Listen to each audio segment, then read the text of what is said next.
Hey everybody, and welcome back to another video. This time we're taking a look at the plastic model kit for Amplified Machinedramon. So I'm not what you would call an expert model builder. I do like working with my hands. The last model, which if you could call it that, they did, so I will, was the Atmon Hackmon model, which has very similar building styles to like Legos or Bionicles.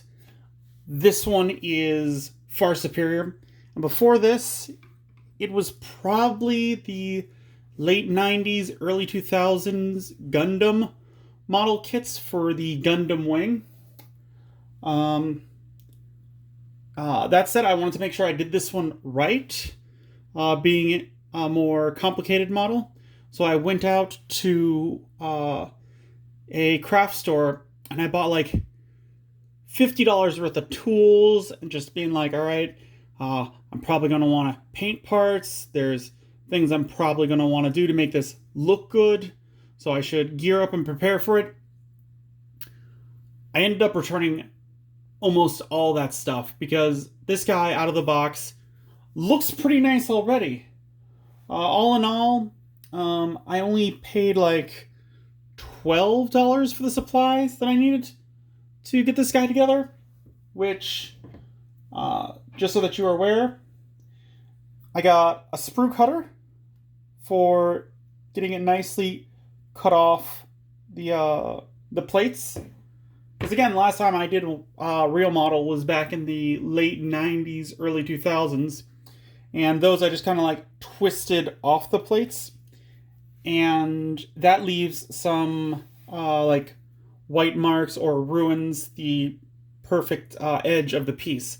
So I want to make sure that that didn't happen with this guy. The other thing that I needed was I used an X-Acto knife. Tweezers would work as well, but just to put on the stickers. There are a couple stickers on this guy, and that's one of the reasons why I brought back everything else. Because one of the things I bought was some Gundam markers for painting, because I was like, oh, I'm probably going to want to put some silver paint beneath these red spots, the eyes and everything like that, to make them really shine. And I have partially disassembled his arm, just so that I could show you, like, this is one of the red panels, and they have you apply stickers underneath it, so it is nice and shiny. So you don't need any markers. So that was a nice little surprise that I thoroughly enjoyed. So as far as that goes, you really don't need paint for this guy, in my opinion. Like, could you use paint? Yes. Out of the box, though, I think he looks pretty good. And that said, before we take a look at him, I just want to give like a price breakdown of everything. So if anyone is thinking of purchasing this guy for themselves, they can kind of see what it will cost, because there are a couple more things you'll need. But so I found this guy in a store for $70. So I didn't have to pay shipping. So if you have to pay shipping, that's probably something you want to keep in mind. I'm moving that because he is a big guy.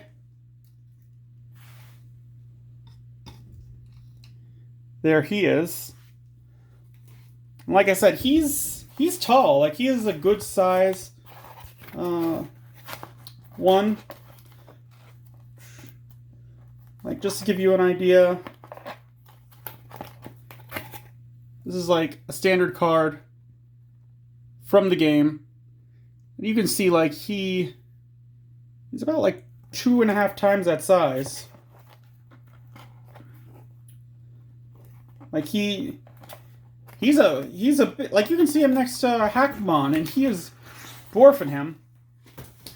Like, spreading my hand, he's like he goes from the bottom to the top of my hand. So he's pretty big. And all of the pieces are already colored out of the box. Like he has, I think it's a total of 12 different sheets. 2 of them are soft plastic, and there are some pieces with the X's that you don't actually use, but all the main parts you do.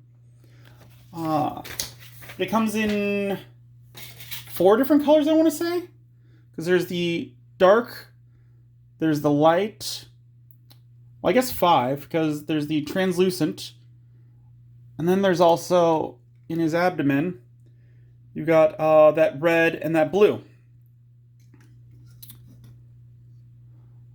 And as far as the instructions go, they're done in like areas. So like the waist tells you how to put it together. The legs, they tell you how to put together. So I started from the bottom and worked my way up so I could kind of stand him up as he went. As far as difficulty goes, I'm going to give this one like a 7 out of 10. You're going to want some model experience, but it's not as bad as like the battleships or things like that I tried very briefly when I was younger. This guy, he's made to snap together, so there's no glue necessary. That was another thing that I brought back, which is why I was able to just pull apart his forearm for you and show you that. So the next thing I guess I'll show off is I'm going to show you off the ratchets real quick. We're going to pop his arm off real quick, because I really enjoy that the way that they do it. I hope you can hear that. But there are soft plastic pieces against these hard ones.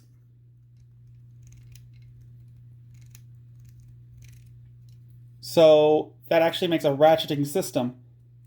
So there's increments that you can turn it, and it will stay there. Like there's no worries about this, where like I can pose it, shake it, and it stays in that spot. Some of them aren't ratchet. Like I think right here, this one here doesn't have ratchets, but it's still a fairly tight fit, so that's nice. So I do appreciate the very tough and ratcheted pieces as far as he goes. One of the negatives that I will say is his claw and his chest plate. Because with this claw, like they're held in with different pieces, but I've been playing around with it a bit, and they do tend to fall off just because of the way that they're made.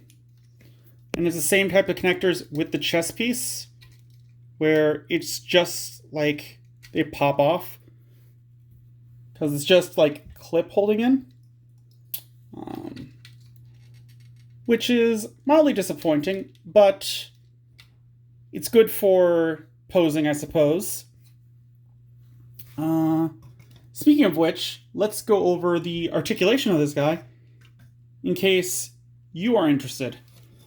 So the easiest points to tell about articulation is the tail and the head, because they actually can't move so much because they have wire in them, and so like you're made to put them together and then pretty much forget it, because you can tell on the tail segments one side is bigger than the other, so they make that curve. It's very similar with the neck, and you can even see the wire sticking out from the side as part of his design. So they give you 2 of these wires, they tell you to cut them down to the proper length. So as far as that goes, there's not really much you can do to change how the tail or the neck goes, unless you want to take the tail apart, reposition it, and even then, because you folded it in this way and there's a longer side, you're going to have to like mess with the wire a lot to get it to go to this new shape that you want. But so with the legs, they can stretch out all the way. And let's see. He can kick out about 45 degrees, I'd say. He can go really... It's just like a full range of motion, only being stopped by his actual parts. The feet, they are on just hinge. There's no like ankle rocker to it. He does have toe articulation, though it is very minor. That is nice. And this leg bracelet is on a ball hinge, so it can move around. Nice. Another point that I really do like is the kneecap skulls. The mouth opens when you bend it, so that's pretty cool. For the waist, he does have some waist movement. It is blocked off a bit, so you can probably get, I don't know, about 30 degrees either way. He doesn't really have an ab crunch, so that's pretty much the angle that it's going to be at, which is why I don't care for the chest opening or closing. They could have done without that for me, simply because there's not a position where like he's going to fire his cannon at without like wildly putting his legs back to show off the chest opening or closing. So that's minus a couple points there. The shoulders, they can go out only about like 30-45 degrees. They do have like a butterfly joint that you kind of build, so we can move them in and out, which is nice. He's got rotation right below the shoulder. He's got an elbow that can go straight to about 45 degrees. So it goes down that much. You can go back up. And the claws on this are all articulated separately. They're held in by friction. So I am mildly worried about years down the road them becoming loose. But that could probably be fixed with like a bit of putty down the road or whatnot. The neck can swivel a bit. Whoop, out of frame.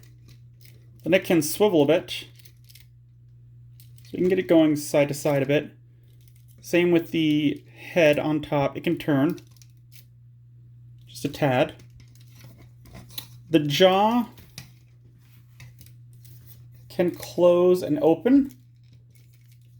So again, that's a nice feature. Only because it's different. The claw on the other hand, it can open.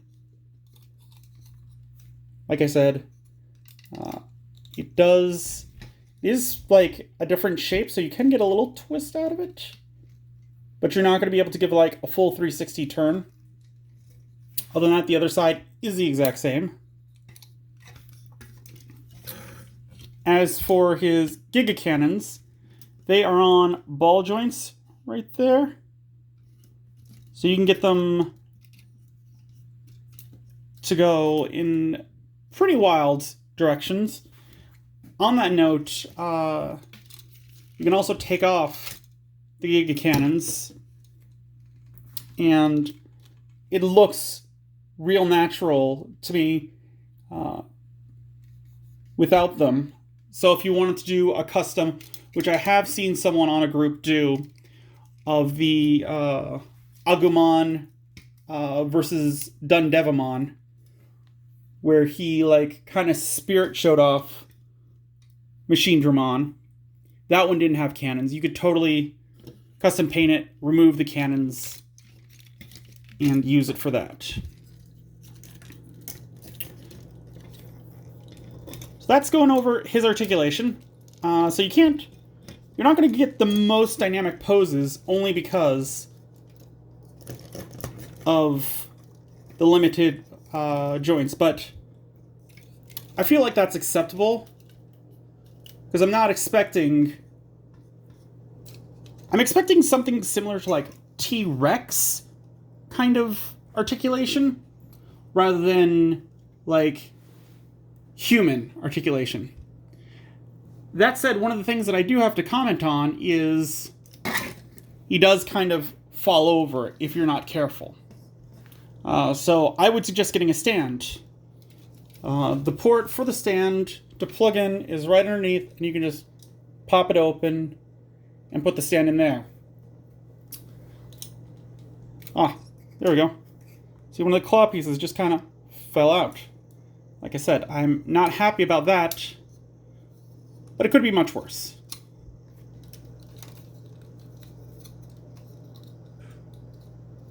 Sorry, just fiddling with the claw again. So he has a tendency to fall, so I would suggest getting a stand. When I picked him up, I picked up a stand, and it was this ground effect stand, which I thought, oh, that breaking apart ground, that'd be totally cool to use on him. Problem is, the connector did not fit. If we go back to the instructions, which I've looked on the box, I haven't been able to find it anywhere on the box, so I'm kind of disappointed in that. But in here, it shows that you need a Action Base 4 stand. Right at the bottom. Right there. I could not find that anywhere on the box itself. So that is a minus on the packaging, simply because I would have liked them to say that, no, you can't use this stand. And that stand cost me about $10. So then I went online, I found the Action Base 4 stand. This one was another, like, $10, $15. So altogether with the tools, well, I suppose I shouldn't count, like, if you already have the tools, like, this is probably going to cost you, like, $95 roughly, is where we're at. And so I got the action stand, which is this simple thing right here.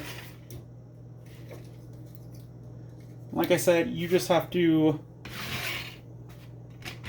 line up the plugs right underneath, plug the piece in, and then you plug them right on there. And that will keep him nice and steady. You just have to play around with how you want him to be standing.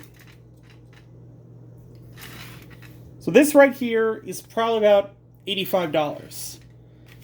I said $95 because I am actually including the ground effect stand in, because even though I couldn't figure out how to get the ground to break apart behind him, what I did find is I really like the purple effect looks on him, because it gives him that Dark Master kind of vibe,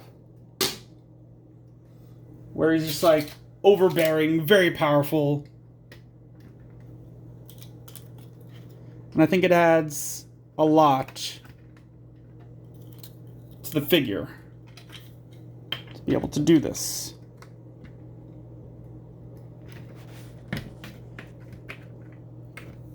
So they're not completely locked in place, so you have to be careful, otherwise they will turn a bit like that, create gaps. Because they're meant to be on one hexagonal base. But I think they work great, and I think it looks good, even if it doesn't go all the way around.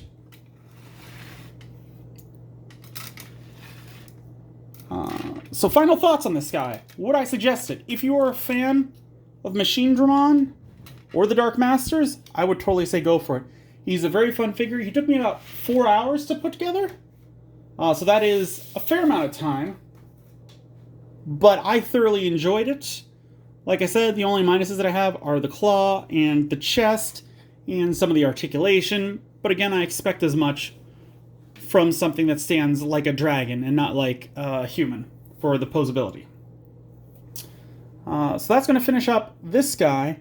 However, I did recently go to a Target, and I found one of the Venom Violet starter decks.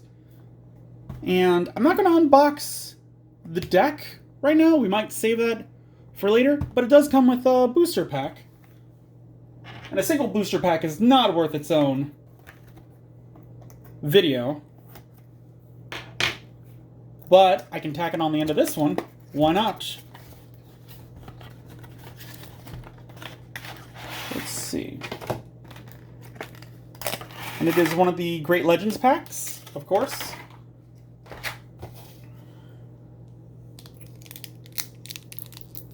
Let's hope for some good luck with Machinedramon cheering us on. Alright.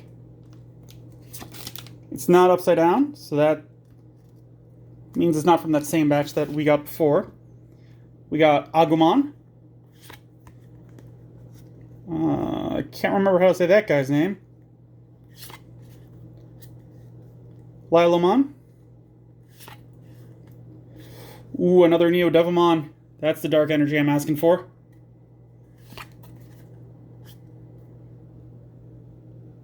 Tobuimon. Probably not saying that right. Tankdramon. We got the Orange Growlmon. I mean orange by his color, not by the card color. Bushi Agumon. Spinomon. Again, very thematic with our dinosaur guy. I'll drag you into the deeps.